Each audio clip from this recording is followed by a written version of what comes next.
Ugma sa unang adlaw sa buwan sa Abril, gitimaan ang pagsaulog sa Autism Awareness Month sa tibuok, kalibutan. Usa ang dakbayan sa Sugbo sa aktibong mipalanog niini sa publiko aron sa pag-edukar kabahin sa kondisyon sa mga adunay autism.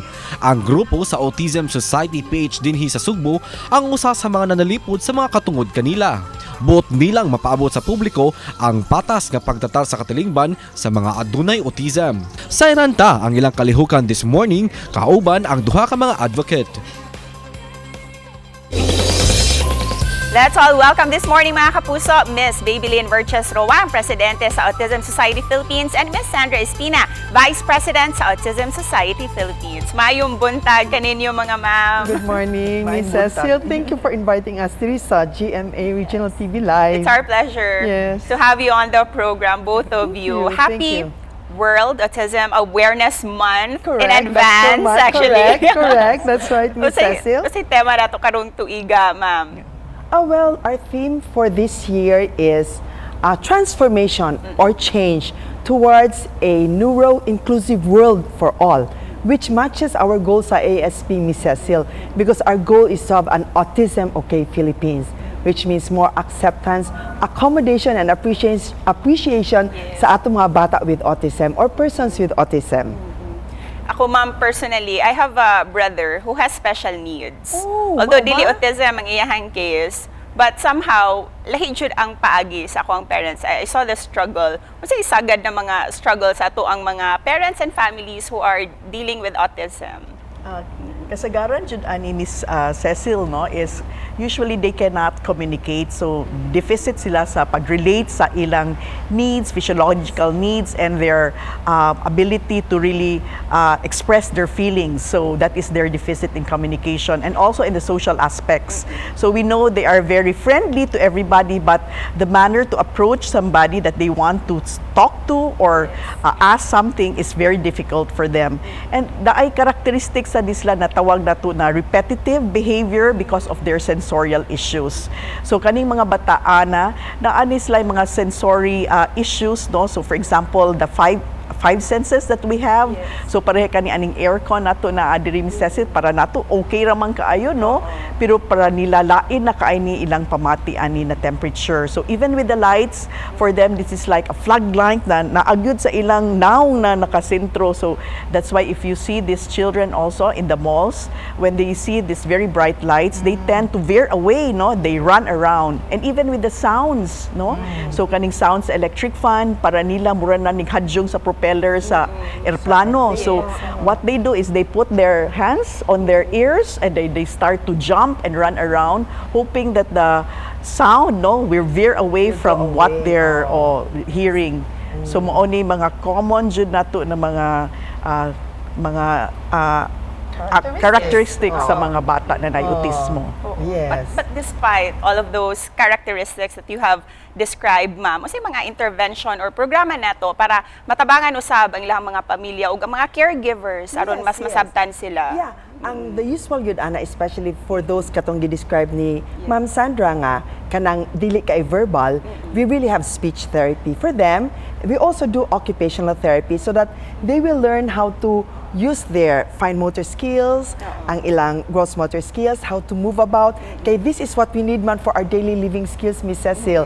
So ang ato manggong goal, when like you have a brother, kami we have sons with autism, ang atong yung goal ani Miss Cecil is for them to be independent in life. Nga as much as possible, they can be on their own. But naamang uban nga, kung dili gyud na nila mahimo, then they will always have a caregiver, but yet they will still be able to do things on their own yun unta. And not just independent, but happy in life. That's what we want them to have.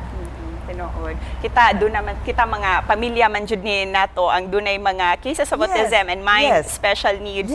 And it really required deeper understanding para kanila, no. Pero unsaon pud ang pagpasabot niini sa uban who doesn't have any background or experience with raising children with needs? Karon no kanang ang importante gyud ani as a parent, no, kay usahay makamatngon man sila kung unsay mga tima inog na dili kaayo particular for a typical child ba. So mas maayos tinali na moadto sila sa doctor first, and then we are blessed here in Cebu to have 4 doctors that we call na specialized in this one. We call them developmental pediatricians. So if I may mention also that the others will know that we have 4 doctors. We have Dr. Jacqueline Espina, we have Dr. Myra Altunaga, we have also Dr. Marivicusi, and we have also Dr. Steven Seno. So kani sila from this, they will make a diagnosis, then muhatag na ni sila og unsay proper intervention kailangan ani nila. So mauni sila no naay help dila ingnon na kana galing kung ma-diagnose wa nay mahitabo. So there's really something that can be done for our children with autism. If I may add, Miss Cecil, we were talking about, of course, seeing a doctor, doing the therapies for them, but I believe the most important good is ang empowerment good of the parents, so that when the parents will know how to handle them, especially their difficult behaviors or challenging behaviors, then mas magkasinabtanay na manggod kay, like what Ma'am Sandra mentioned earlier, no, if they have sensory issues, dili maguna nila sayop, Miss Cecil, nga naana sila ing ana, no? So it's just more difficult for them to process the things around them. And if it happens, muna na sila, naana sila yung mga behaviors nga challenging, difficult, bisag kita at first magtanaw ta, in taon po nung nga maka sila mo behaving ani. But when we parents are empowered, we know what they're going through, we know how to manage them, we know how to help address their needs, then that will make it easier for both the parents and especially for the child with autism. Thank you for your insights, Ma'am Babylin and Ma'am Sandra. Busa, Ma'am, can you share with us unsa ning mga events nga gi-line up ninyo for the celebration sa World Autism Awareness Month? Okay, this coming April 2, we have an autism walk. So this is in commemoration of really celebrating the World Autism Awareness Day. So this will be held in SMC side. The assembly time is at 9:15 at the Mountain Wind Lobby. And then we will be having a walk for about 30 minutes, and then after which we will have a program.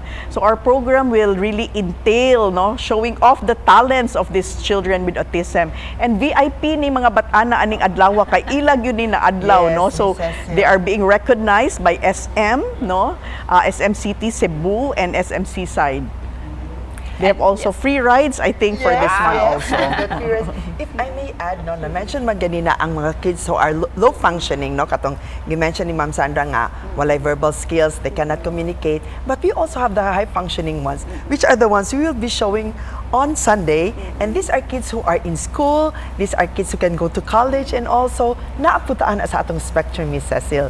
And we are so proud to show this to the people and let them know nga they're very functional and they can, adapt to our world.